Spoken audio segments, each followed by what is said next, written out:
All right, everybody, we sitting down with a young lady that is a registered voter here in LaFleur County, and she just pointed out to me that she's an undecided voter.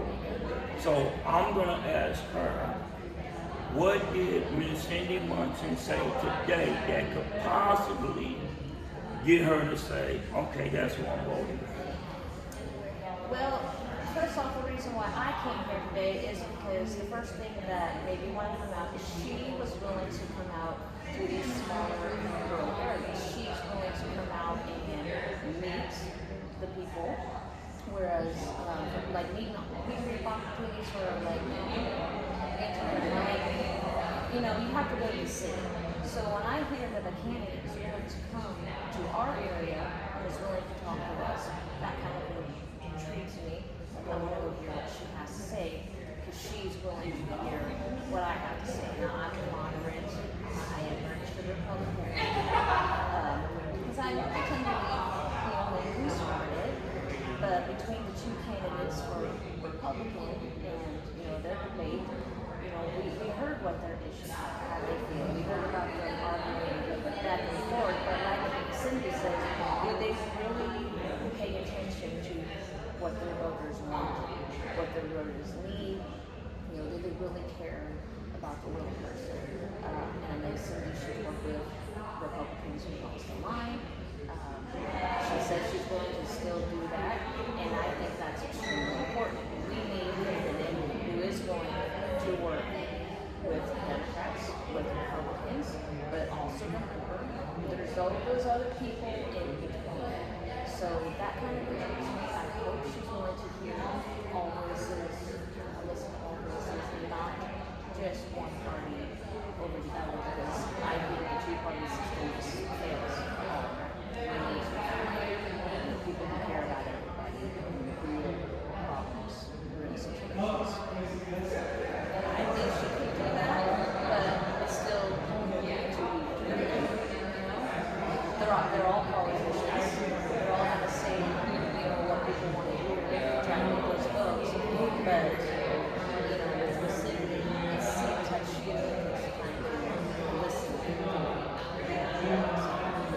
Well, not trying to influence your vote, but there is something about Ms. Cyndi Munson that intrigued me also, that made me want to follow her campaign a little more closely.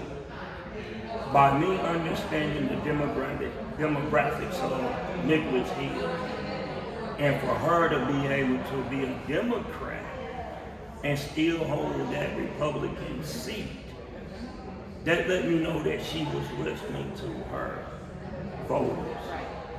That was the thing that intrigued me the most about her, is to be able to hold that seat means that she had to be doing something to help everyone.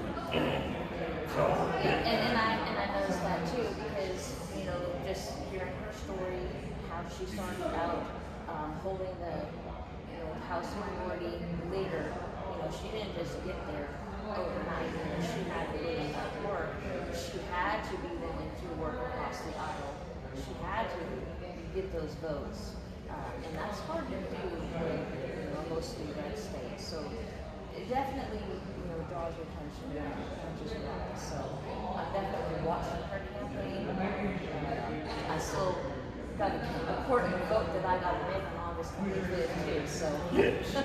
Now you speak about the vote on August 25th, and if I may, I do have some of the sample ballots, and I believe for Republicans you have the 4 governor, and also the superintendent of public instruction, commissioner of labor, insurance commissioner, and state representative for District 19. And based on this sample ballot, would you mind sharing with the people maybe why you feel you would vote for one of the candidates, so maybe that might help other fellow Republicans that heard this be educated? Well, I think it comes down to what your personal values are, what your personal beliefs are. Now, me being more moderate, I'm looking for candidates that are willing to uphold state and federal law without, you don't have to give up your personal beliefs. I believe everybody can have their personal beliefs and personal values, but I want candidates who are still going to do what's best for the state as a whole and uphold the state and federal laws. So even if something might kind of go against their personal value and belief system, are they willing to set that aside to uphold state and federal laws? So I'm going to look at those candidates that are still willing to uphold those state and federal laws. And some of those touchy issues, you know, I don't want to get too much into it, but I don't believe that religion should be taught in public schools. I believe that's an individual decision that parents decide for themselves what they want their children to learn. And if they choose to put their kids in a private school that aligns with their personal beliefs, then of course we need to support that decision. And I do believe in the school choice where parents should be able to put their kids in whatever school they want. And the funding should be there. But for public schools need to follow federal law. And so I'm going to look for candidates that are willing to not just uphold state law, but federal law as well. And who's going to do that? So that's kind of, you know, something that's important to me because I have school-age children. I don't want the Bible and Christianity taught in a public school. I, as a parent, make that decision for myself. I take them to church, I put them in the church, I take them to Bible camps. I do that on a personal level. I want public school to educate them on what's important and leave the personal stuff outside, if that makes sense. Yes, ma'am. And I mean, I appreciate that because me, myself, I believe that church and state should be separate because in the United States of America, we have to remember that we are like a salad. We all are here together, but we all maintain our identity. And it has to be a balance for us to get that healthy. I agree. So, yes, ma'am. But my YouTube channel is Do Better Unified. And we're not, for say, directly with Ms. Munson's campaign team, but as a Southeast Oklahoma, born, bred, raised, all of that, I feel that all voters, regardless which side of the aisle they are on, we need to be better educated, better informed, and understand that we can make a difference with our vote. I agree. And so, yes, ma'am. And I also believe that political parties should not matter because, like I said, I am a registered Republican. That's what it says down on paper. And I have a lot of friends who are registered Republican, and they're very judgmental. She's a Democrat. Why would you want to go and listen to a Democrat? I said because she's willing to come and talk to us. I'm willing to listen to what she has to say. And I think that's extremely important. You know, as a voter, we need to not just vote party lines. We need to hear what they have to say and what they say. We have to be able to, because how do we make an informed decision if we don't know exactly where everybody stands? So I think it's important to listen to everybody. If I had a chance to meet the other two candidates for Republican, I will go to those and meet them as well and have these same conversations and questions with them. Because as a voter, I think that's our responsibility to do that. I'm gonna say in a different word. We as voters in Oklahoma really have not held the elected officials accountable like we once did. Right. Because I remember growing up and candidates came to our area on a regular because individuals like my father and my mother, they were involved in the electoral process here in Oklahoma. So their voice was being heard, so they was coming to hear, okay, what these individuals had to say. And we, especially the millennials and the Gen Z, you all are not as, I'm assuming You heard what I said, crowd. I'm assuming that she's under that millennial generation and not the Gen X. We're close. I'm 1985. So You millennial.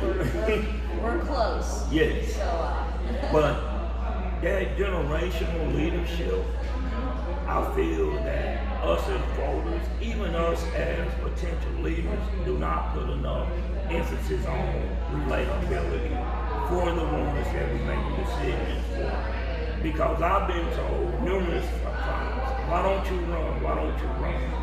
And here as of late, I feel that genuinely I could not express the empathy that Ms. Munson has expressed because I really can't relate to it, and I feel if you're not relatable, you can't truly empathize with what needs to be done. So a lot of the leaders that's on this Republican ticket, I'm not going to say that I would discriminate against them, but I would say that our relatability as a leader is not genuinely where it needs to be to make the decisions for the millennial, the Gen Z, the Gen Alpha. Because you all are raising children that are faced with temptations that we couldn't even fathom, let alone understand punching buttons. And as simple as punching buttons and having a cup of coffee delivered to your doorstep. I have no idea what that felt like as a kid or even as a young adult. yes. You know, just something that simple and a lot of the mental health. It was taboo basically for my generation and before. So we definitely can't empathize with you saying my child is having withdrawal from herself or from the Wi-Fi. See, I actually have a mental health background, so I work in the mental health field as well. So I know that digital media is in fact an addiction, can be an addiction. So there's that. But how many of us Gen Xers as a leadership generation can truly empathize with that, in your opinion? You know, I think it's just a matter of who's willing to sit down, listen, and, you know, I think it's like relatability, personal experience. It's different for everybody. So just sitting down and having these conversations, you don't just don't know until you have those conversations. And so what the older generation's experience is definitely not the same as what's going on now. And even if you look at 1920s, it's even different from my generation. Yes. And you have to look at that. And then there's those who, on the far right, they want us to look at our values, how the country is founded. They believe that we need to go back to that time and how those politicians, founded the country. That's where it needs to be. But that's what's wrong with the world today, that we've strayed so far from that, but that's what's wrong. Then when you look at what America truly is, I mean, it is a melting pot. It's not the same as it was back then. There's so many different people, there's so many different perspectives. You gotta kind of move forward with it. Not a lot. I don't want to get too much into it, because like I said, I am moderate. I'm right in the middle of the road. I think it's all about balance. Yes. But those laws that have already been made, we can't just look at state level, we have to look at federal level as well. And when you get to changing too much, that's when you get to where we are today. Everybody just party lines, nobody wants to listen to each other. You get the hate from both sides, nobody wants to talk to each other. It's just hurling insults back and forth, and we're all out of touch with each other. And somebody needs to be willing to take the middle, bridge the gap, and try to find common ground. Who can do that best? I think we kind of know who's most willing to do that, but The jury is still out on that, and I you understand. know, trying to get both sides to realize you have to come together. You have to discuss those issues. You know, find the common ground. Because if you don't, it's not going to change. It's not going to get better. It's just going to be a constant battle. Okay. Well, I'm gonna say again, thank you as a registered voter here in LaFleur County coming out and hearing Ms. Munson and actually giving her an opportunity to show you that maybe, just maybe, she has what it takes to help bring us forward. She's got her work cut out for her. I will say that. She's made a lot of progress, but she's got a long road ahead still. And But we'll see. I believe that today, just you and I having this conversation and me sharing it on my channel, if we can get one person to at least have an open mind and actually listen to the candidates, that's one step closer. I agree. Well, thank you again, ma'am. Thank